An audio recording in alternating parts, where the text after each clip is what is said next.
Magandang araw! April Marcas po, ang inyong pretty ate sa Edtech Unit. Alam ba ninyo na may webinar o online training session ng Edtech Unit tuwing Sabado? Ang araw na ito ay nakalaan para sa ating mga mahal na kaguruan upang turuan sila ng mga bagong kaalaman at kakayahan sa paggamit ng makabagong software at applications para sa pinaka-epektibong paraan at lubos mapagpusay ang kanilang paraan ng pagtuturo. This is also our refresher session for our beloved teachers to enhance their skills in technology. Every Saturday, we will conduct webinar sessions for teachers about the use, advantages, and relevance of different blended learning software applications. Ang webinar seryeng ito ay magsisimula ng alas 9 ng umaga hanggang alas 12 ng tanghali para sa morning session. Magsisimula naman ng alauna at magtatapos ng alas 4 ng hapon ang afternoon session.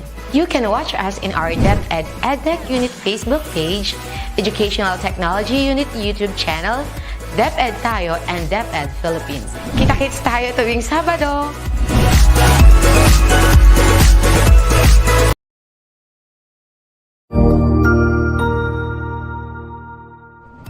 Magandang araw! Sir Wilbur po, at your service. Narito ang ETUlay upang gabayan ka sa inyong pag-aaral upang lubos na maunawaan ang iba't ibang paksa o subject. Ang ETUlay ay isang free online tutorial class na pinangungunahan ng ICT's Educational Technology Unit sa pamumuno ni Undersecretary Elaine Del B. Pascua. Ang programang ito ay hindi lamang para sa mga bata, kundi ito rin ay magsisilbing gabay sa mga magulang at mga guro kung paano nila ituturo o gagabayan sa bawat asignatura ang kanilang mga anak o mga estudyante. Sa kasalukuyan, ang self-learning module mula sa rehiyon ng Calabarzon at kilala sa tawag na Pivot ang ginagamit sa ating ETUlay online class. Kaya ano pang hinihintay ninyo? Ihanda na ang inyong mga ballpen o lapis, papel o kwaderno at samahan kaming itulay ang pagkatuto para sa bawat batang Pilipino. Sama-sama tayong magtutulungan para malampasan ang mga hamon sa panahong ito. Halina't matuto kasama ang inyong online tutor sa oras na ito.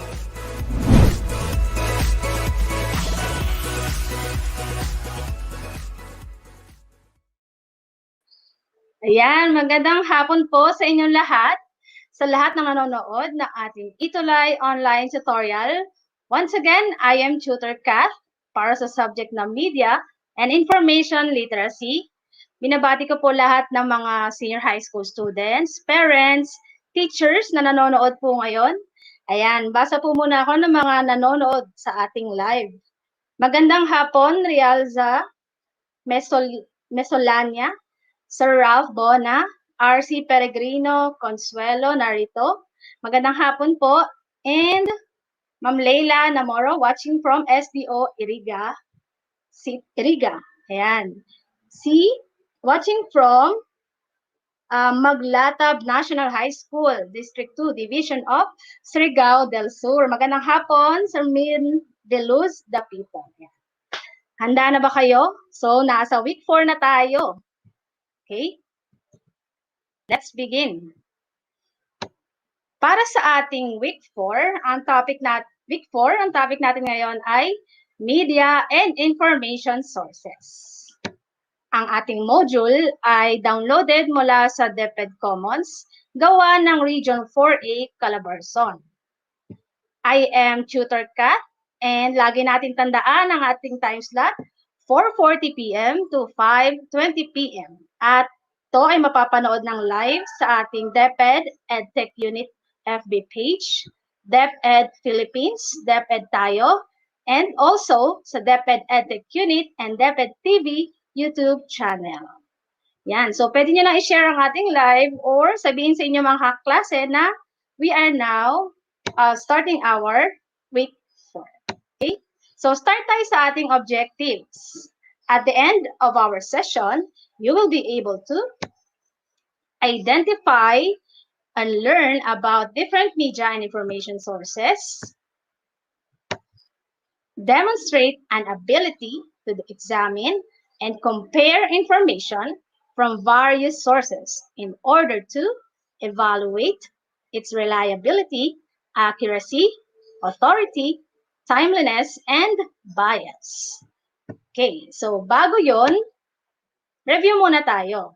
Okay, so last week sa ating week 3, ang topic natin is about the different types of media. And meron tayong tatlong types ng media.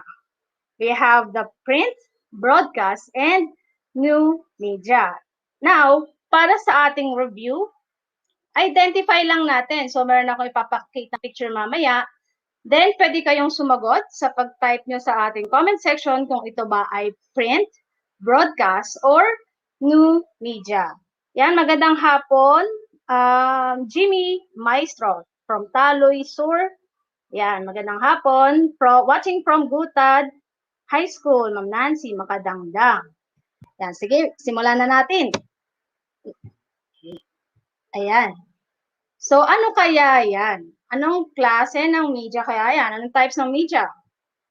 Newspaper.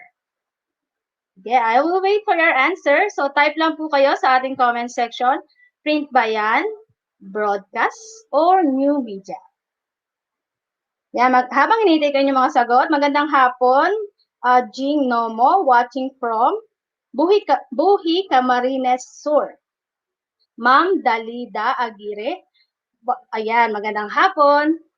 Magandang hapon din, Ma'am Fela Nohan, watching from Magalang South District, Pampanga. Ayan, may sumagot na si Nancy Makadangdang. Print, tama. Si Robin din, print ang sagot. Correct, very good. Yan, next. TV. Ano kaya yan? Print, broadcast, or new media? Yan. Sige, so sagot lang tayo. Type tayo sa ating comment section. Magandang hapon, Zekia Aban, Lily Taylara, Maylene Navarro, Dalida Aguirre. Okay, ano ang sagot natin dito sa number 2? Ayan, tama si Ma'am Nancy Makadangdang. Broadcast daw. And sabi din ni Jean Nomo, tama. It's broadcast. Pangatlo, yan. Nandyan yung Facebook, Instagram, yan. Iba't ibang social media. Okay? Print ba yan, broadcast, or new media? Okay, sabi ni Min Velus, the Piton, the second, new media daw. Ayan, tama ka. So, yan ay new media. Next. Ayan kaya. Magazines. Print ba yan? Broadcast or new media? Yan. Yan, dami nila nagsasagot. Magazine. Sige nga, ano kaya ang sagot natin dyan sa magazine? New media. Sa number 3 daw, new media. Ayan, tama. Okay, si Awe, Joy, AJ. Print. Tama ka din, Nancy. Consuelo, yan. Tama kayo. It's print media. Next. Yan. Kilala niyo yan. Ayan. YouTube. Sige nga. Ano kaya yan? Print, broadcast, or new media? Yan. Very active ang ating mga online duties today. YouTube. Ayan. May sumagot na si Mercy. Mercy Martin. It's new media. Correct. Tama. Si Jacqueline, tama din. Ayan, Away Joy, tama. New media, Jing Nomo, correct. Now, meron akong tanong sa inyo. Diba sa bawat subject, sila ay nagbibigay ng assignment or ng takdang aralin. So, saan kayo unang pumupunta para makuha nyo yung information na kailangan nyo para sa inyong mga assignment? Sige nga, kahit anong subject, paano kayo naghahanap ng sagot sa inyong mga assignment? Okay, sige nga, saan kayo pumupunta? Anong ginagamit nyo? Source of information. Sige nga. Sabi ni Nancy Makadangdang, Google daw. Si Val Casimero, Google din. Internet browser po, sabi ni Awe. Si Zekia, Google po. Ralph Bona, wow, library daw. Okay. YouTube naman, si Mercy Martin, si Away Joy, ayan. Through internet browser like Google, YouTube, Google, new media. So, as I look at your comment, so more on new media ang ginagamit nyo ngayon sa pag-search ng inyong assignment kasi nga, di ba, bawal lumabas. And some of the media ay hindi naman accessible like the library, di ba? Okay. Next question. When do you say or when do you accept an information that you get from a specific source? So halimbawa, nag-search kayo sa Google or nagbasa kayo ng book or ng isang article. Paano nyo masasabi na, eto yung kukunin kong information? Yeah. Kailan? Kailan nyo ina-accept yung isang information na nakita nyo? Okay. Halimbawa, binigyan kayo ng assignment ni teacher, search for the meaning of science. And nag-search ka sa Google and you see different, di ba? Search results. So, paano masasabi na itong pangalawang kukunin ko? Kasi,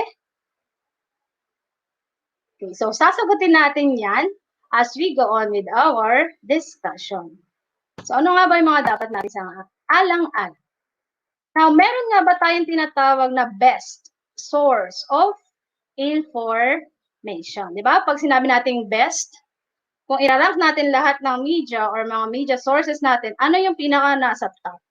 Na una natin dapat na piliin. Okay, so I'm going to introduce you with the acronym RAVAT or RAVAT. So, lagi niyo tandaan, RAVAT. So, ito yung mga dapat natin tingnan sa mga information bago natin ito kunin or i-accept. Okay? So, you have to check the following in a media and information sources. Meron akong nakitang tamang sagot dito sa comment. Sabi ni Nicole Bobis, kapag ito ay 100% reliable. So, that stands for letter R sa ating RAVAT kanina. Okay, tama ka dyan. Very good ka naman, Nicole Bobis. Okay, Google. Validation of reference. Okay, sige. Letter A, B, A, T. R stands for reliability. A stands for accuracy. V stands for value. A, authority. And T, timeliness. Okay, so isa-isahin natin. Reliability. Okay, reliable ba yung information na nakita mo? Makatotohanan ba siya? Mapagkakatiwalaan mo ba o kapanipaniwala? So, paano natin masasabi na mapagkakatiwalaan ang information na na-search natin or nahanap natin? So, ito yung dapat yung tandaan. Kung yung information na yon ay pwede nating ma-verify, it can be verified and evaluated. So, pag sinabing reliability, tumutukoy ito sa pagiging, kung makapapagkatiwalaan ba natin yung isang information or the trustworthiness. Okay? So, later, i-discuss pa natin what are the steps on checking the reliability. Accuracy of information. Totoo ba yung information na nakita mo? Sakto ba? 'Di ba? So, halimbawa, napanood mo sa balita like 24 Oras or ABS-CBN News na merong 400 na suspected case ng COVID sa ganitong barangay. Pero sa report pala ng municipality na yon, 'di ba? 221 lang. So, nakita niyo yung discrepancy or difference ng number, yung binalita sa TV tsaka yung actual, yung totoong bilang. So, doon pa lang, malalaman natin na hindi siya accurate. So, hindi natin siya dapat paniwalaan. So, you have to fact-check the information to other sources or what we called as cross-referencing. So, later, di-discuss ko sa inyo what is cross-referencing. Okay?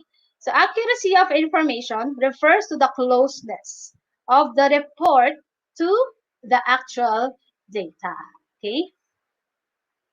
So, dapat parehas doon sa totoong bilang. Next is sa ating RAVAT. We are now on letter B, value of information. Mahalaga. Di ba? Pag sinabing value, mahalaga ba siya?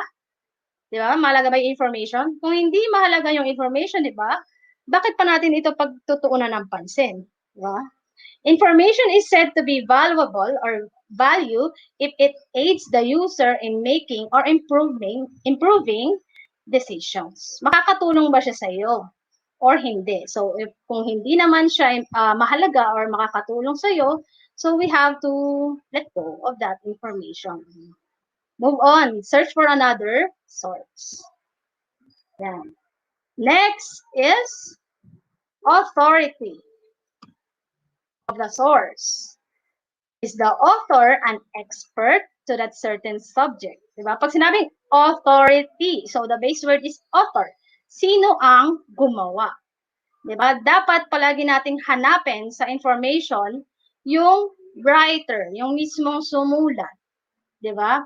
Sources with an established expertise on the subject matter are considered as having sound authority on the subject. Okay, so for example, the topic is about medicine and mga payo sa mga panggagamot. Nakita niyo sa mga website. Pero upon checking the author, hindi naman pala siya doctor, hindi siya nurse, hindi siya pharmacist, o wala siyang background sa science or medicine, di ba? So we cannot just accept the information that he has given, di ba? So kailangan nating i-check yung author din or yung gumawa. So, di ba napapansin niyo minsan sa mga article or mga information na kinuha niyo, author minsan nakalagay anonymous. Sige nga, what do you mean by anonymous? Type nga po sa ating comment section. What do you mean by anonymous? Kapag nakalagay doon sa ilan, anonymous, author, anonymous. Okay? Watching from DepEd Pampanga, Abdiel Sangala. Good afternoon din, Bibandor, Judith, Mary Katoto, yan. Z. Banisil. Magandang hapon, Mark Platon, Maybel Borja. Okay, tama ka, Maybel Borjal, hindi kilala. Yan ang ibig sabihin ng anonymous. So as much as possible, di ba, we have to get information na meron talagang totoong pangalan or meron talagang author. Kasi kapag anonymous, ay magpakilala, meaning baka hindi totoo yung sinasabi niya. Or baka gawa-gawa lang niya yung information na nakita mo or nabasa. Next is timeliness. Napapanahon ba yung information na yan? Diba? Dito, reliability, accuracy, and value of information may vary based on the time it was produced or acquired. Okay, familiar ba kayo sa salitang obsolete? Okay, narinig nyo na ba yung salitang obsolete? Paano nagiging obsolete ang isang information? So, yun ang importante din eh. Dapat natin tingnan yung time kung kailan pinublish ang isang information or article or news. Obsolete. What do you mean by obsolete? Sige nga po. Ayan, batiin ko muna lahat na nagko-comment. Mercy Martin. Magandang hapon, Mark Platon. Emily Yems Lagasca. Okay, so pag sinabi nating obsolete, meaning yung information na yon ay hindi na natin pwedeng gamitin sa panahon natin ngayon. So meron kasing mga information na valid noon na hindi na pwedeng gamitin sa ngayon. For example, yung mga research na ginawa noon, mga 10 years ago, 20 years ago, hindi mo na siya pwedeng gamitin as related literature or related studies. Not unless your topic is about history na fix na yung information na hindi na siya nababago. Okay? Kasi 'di ba merong pagbabago sa population, sa mga ginamit din na reference group. Okay, tama ka, Mark Platon. It's obsolete means not useful. Very good. Okay. Let's now proceed with the skills in determining the reliability of information.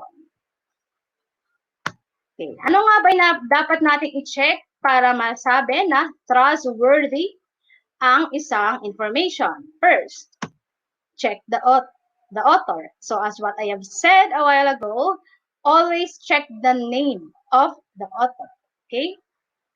So the author's willingness to be identified is a good indication of reliability. Okay? So wag bastang kumuha ng mga may nakalagay lang na anonymous. There has to be a name. Okay. Magandang hapon, Dalida Aguirre. Yan, RAVAT, tama yun. It's a good mnemonics. Madaling tandaan, di ba? RAVAT. Next is how to check the reliability. First is author. Second, check the date of publication or of update. So while the information may be true, it may not be reliable if it is outdated and may have lost relevance. So tulad din ng sabi ko kanina, lahat ng published information, meron yan dapat date na nakalagay, kailan siya pinublish. Lagi niyo po yung i-check, lagi niyo siyang titingnan, mga senior high school students, di ba? Kung sobrang tagal na ba nun? Totoo pa ba yung nakasulat na yon hanggang ngayon? So you always have to check the date of publish. Next, check for citation. Sige nga po. What do you mean by citation? Okay, sige, saan ba makikita ang citation? Sa isang, halimbawa nag-search kayo ng isang information sa internet or ng article or ng news, saan nakikita yung citation? Sa upper part ba ng document? Sa lower part ng document?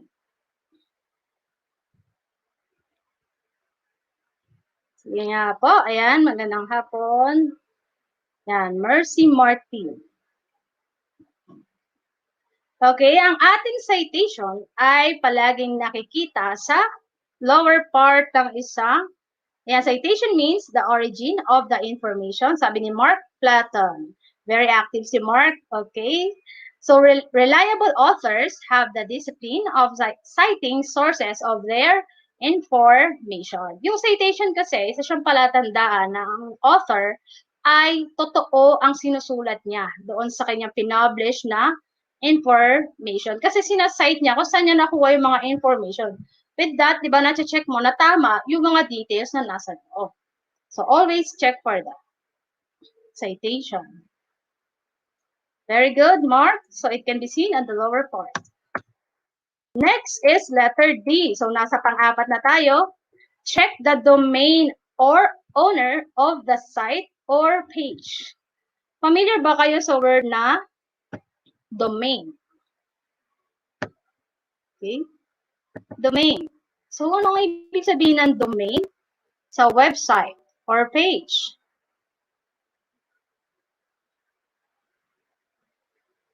Okay. Yes, familiar daw si Mark. Sige, what is a domain? Okay, let me give you an example. Twitter, Facebook, Instagram. What is their domain? Okay, facebook.com, twitter.com, instagram.com. So that .com is the domain. So the domains .edu and .gov are reserved for academics. Okay? Eto, para mas malinaw. .com stands for commercial. Commercial sites. Ano yung makikita natin mga information sa mga websites na nagtatapos sa .com? Yan, tama ka, Dalida.com. Ayan. Commercial sites, kapag sinabing .com, makakakita rin kayo doon ng mga ads, business information, shopping, and news. While, sige nga, bigay nga kayo ng halimbawa ng mga websites na nagtatapos sa .com. .com. Okay. Next is yung .edu. .edu stands for education. So, ano yung mga makikita natin sa mga .edu na website? So, mga school information. So, lahat ng eskwelahan, university, pwede yung school nyo or, di ba, yung school nyo, university, meron silang educational website. School information, links to libraries and departments. Example is yung UP, di ba, .edu, BUSU.edu, yan, mga school yan, usually mga schools. .gov. .gov means government. So, lahat ng mga government agencies ay may sari-sariling websites and ang kanilang domain ay .gov. Diba? Yung PSA, sa statistics, diba? Kung yung research mo ay may kailangan mo ng data sa bilang ng mga tao per barangay, di ba? Ang pinaka-reliable source na pwede mong puntahan is yung sa PSA. Kasi sila yung mismo may actual na bilang ng mga tao dito sa Pilipinas. Ano pa ba? Yung mga government agency may .gov, DepEd.gov.ph. Yeah, Department of Education, DICT, and so on. Okay, ano yung makikita sa mga .gov na website? We have statistics. Yung nga sinabi ko kanina, bilang, mga public information, public announcements, yan, facts, agency database. Next is .org. Tama ka, DepEd.gov. .org stands for organization, non-profit information, interest group agendas, may try to influence public opinion. Yan, mga iba't ibang non-profit organizations. Yan, nagtatapos siya sa .org. Next is .net, network. Net stands for network. Mga internet service provider naman yan. Often sponsors of personal sites. Okay, I have one question for you sa mga active sa ating online. Now, which among the domain are you going to use for your assignment? Diba? Halimbawa, ang pinapahanap sa iyo ng teacher mo is how many teachers are computer literate, for example. Saan ka kaya possible na mag-search? Anong domain? Yan, tama ka, Dalida. Use unicef.org is an example, di ba? Isa siyang non-profit organization. So, pag may kinalaman sa teacher, di ba, ang best na puntahan natin is yung DepEd.gov. Pag humihingi naman ng any data or bilang ng mga tao, di ba, another .gov din. And yung mga .edu, mga nagtatapos sa .edu, usually meron din sila mga resources doon, mga PDF, mga books na gawa din sa kanila, ng mga teachers nila sa kanila mga eskwelahan, mga published articles. Okay. Now, what is the difference between reliable internet source and not reliable internet source? Sige. So, sabi ko nga kanina, so web addresses ending in .edu and .gov, diba? Yan yung isa sa mga reliable source na pwede natin pagkunan. And dapat nandun yung author, yung publisher, yung nagsulat is a reputable source, nakalagay yung citation, may copyright date, and neutral standing. What do you mean by neutral? Meaning, wala siyang pinapanigan, wala pinoprotektahan. Servisyon totoo lang. Ayan. Ibig ko sabihin, wala siyang bias. Okay? And yung mga not reliable naman, ayan, yan yung commercial site. Usually mga .com. So, be careful kayo sa pagkuha ng mga information from .com website. Bakit? Kasi sino ba ang mga pwedeng gumawa ng mga website from na nagtatapos sa .com? Diba? Kahit sino pwedeng gumawa ng website as long as you have the skill. Diba? Kaya mong gumawa. Maraming mga may website na inaalaw tayo gumawa for free. nag-e-end sa .com. Huwag kumuha ng anonymous author na walang references. Yan. Pambias, no copyright date, and no publisher. Okay? Letter E. Check the site design and writing style. So, credible source takes time to make their information accessible and easy to comprehend. So, tingnan natin yung flow of ideas doon sa information. So, meron tayong dalawang klase ng flow ng ideas. It could be inductive and deductive. Pwedeng from details to the main topic to the detail. So, kasi yung mga author, they make their language as simple as possible para mas madali siyang maunawaan ng readers.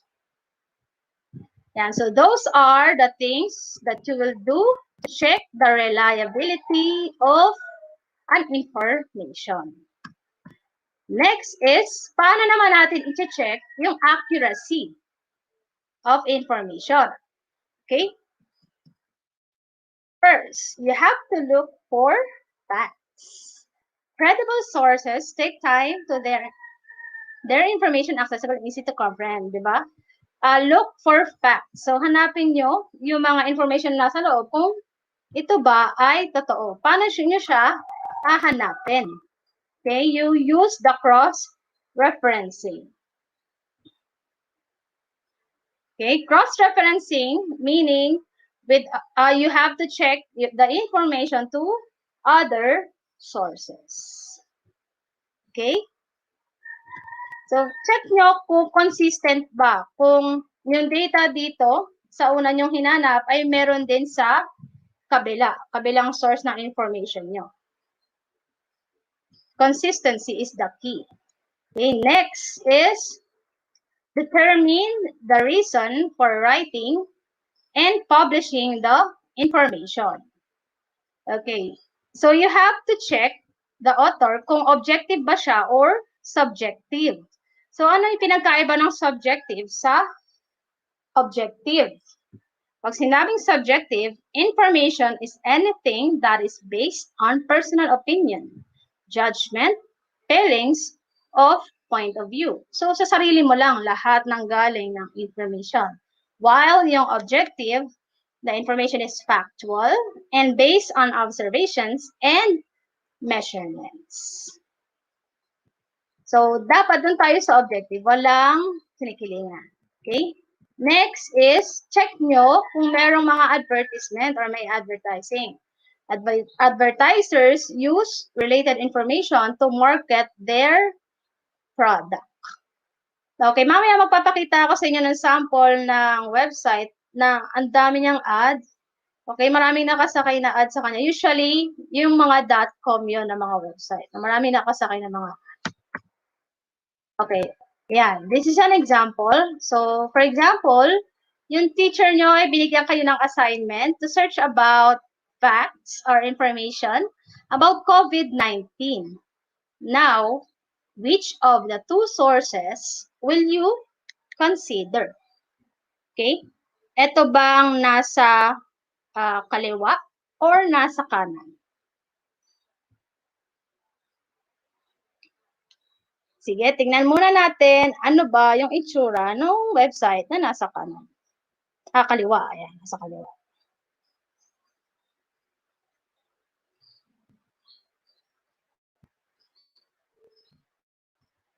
Yan, so that is the World Health Organization.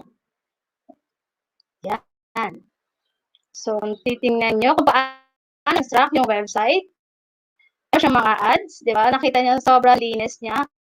And lahat na nakalagay dyan ay validated or written by or approved by the WHO. And yung next naman, ito ang itsura niya. That is WebMD. Tingnan natin. So, kung titingnan nyo dito sa taas, ayan, di ba? Yan yung mga topic na dinidiscuss. And dito, meron na siyang mga ads. Nag-a-advertise na yung website. So yeah, so which of the two are you going to choose? Nasa left or yung nasa right? So as what have you seen kanina, we are going to choose yung nasa left side. Pero kung ba-browse nyo tong WebMD, meron din naman mga totoo or tamang information dyan about COVID-19.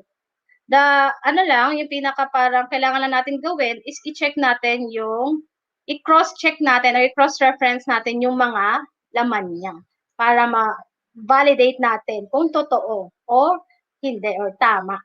Okay? Let's now do the learning task number 1. So, kung naalala niyo yung learning task natin before, we have to think, recall a controversial issue or news that has been featured in print, broadcast, and new media. So, you have to cite the source of the news, your background about it, and describe the type of information that you got from the source and answer the question that will follow. So, kung hawak niyo yung module natin from Region 4A Calabarzon, so yan yung nakalagay. So, ganito nyo siya gagawin. So, you have to search for the information, specific information or news. And then, pwede nyo i-bullet type na lang ano yung mga information na nandun sa loob. Describe the type of information na doon sa news na nakuha nyo. Could be from newspaper, magazine, social media, TV, and the internet. Okay, so that will be your activity at home. Yung mga nanonood na ating live. Yan. So, kung papansinin nyo, what are the similarities and differences ng mga information na nasa source? Okay? Sige, let me give you an example. So, yung balita sa social media, paano siya naiba sa balita na napapanood natin sa broadcast sa TV? Okay, which one is more reliable? Yung nasa social media ba or yung nasa TV or sa news? Okay? So, ang pinaka-reliable source ng balita is yung nasa TV or naka-broadcast sa media kasi meron silang team doon, research team, na binavalidate, na-check lahat ng information bago nila ito i-air sa TV. So, yun yung pinaka-main difference. Although the same topic, pero yung content, di ba, mas valid and reliable yung nasa news. Okay, now, if you will go back doon sa nakita nyong news or napili nyong news, controversial piece of news or issue you use at the start of the lesson and fill out the table below. So, you can do this after our live. So, ito lang. So, sasagutin nyo lang po yung mga tanong to check kung reliable.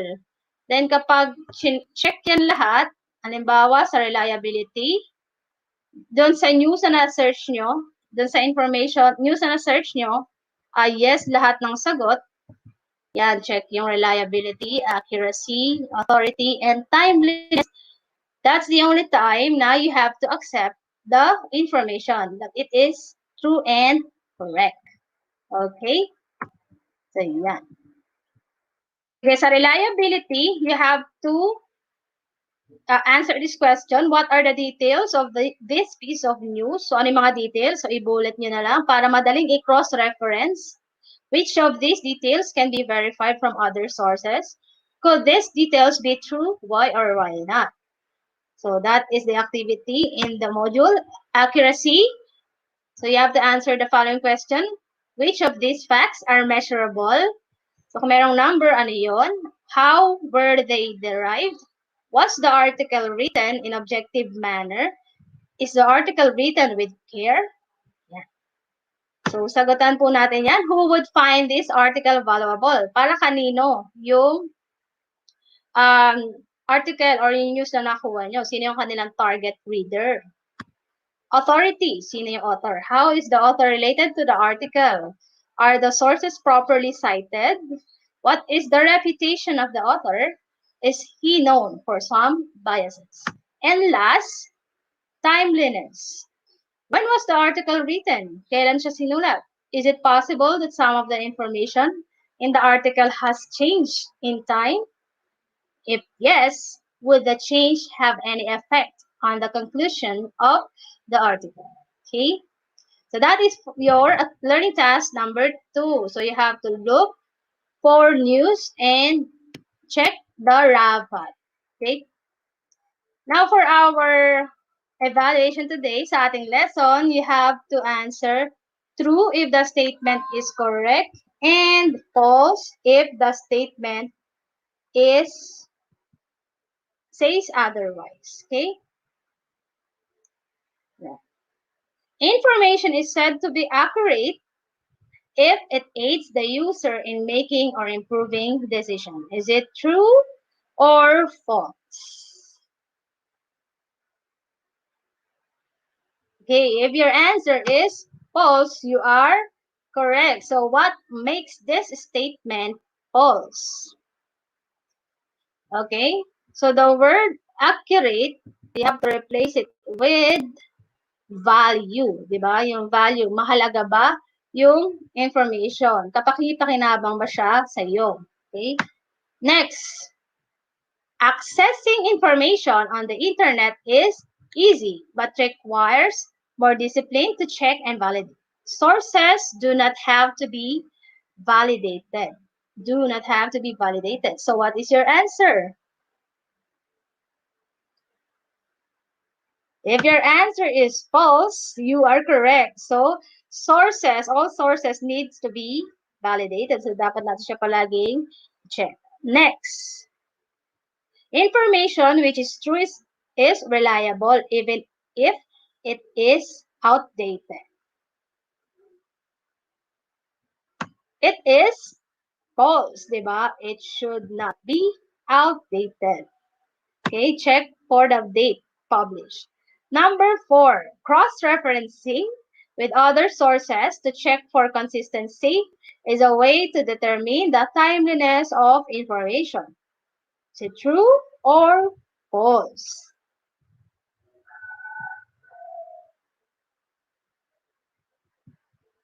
Okay, so if your answer is false, you are correct. So what makes this statement incorrect? Okay, this word timeliness. It should be reliability, cross-referencing. And the last one, number 5, information is said to be of value if it aids the user in making or improving decision. This one is true value. Now, to wrap up our discussion, I hope marami kayong natutunan today. Today, you have learned how to check, diba, the credibility of an information. You have to remember RAVAT, RAVAT, or reliability, accuracy, value, authority, and timeliness. I hope marami kayong natutunan, and let me leave you with this quotation. Accuracy builds credibility. So, palagi natin make sure na yung information na nagagaling sa atin ay tama at totoo. Doon nakasalalay ang ating kredibilidad. Okay? So with that, thank you so much sa lahat na nanood na ating ETUlay online tutorial. If you have comments, suggestion, you may email us at edtech@deped.gov.ph. So, subaybayan po natin yung susunod na ating tutorials, ALS LS1, General Chemistry 2. And for tomorrow, we have MAPI Tuesday and Choose English Day. Thank you so much po sa inyong lahat. God bless everyone. Thank you. Bye-bye. See you again next Monday.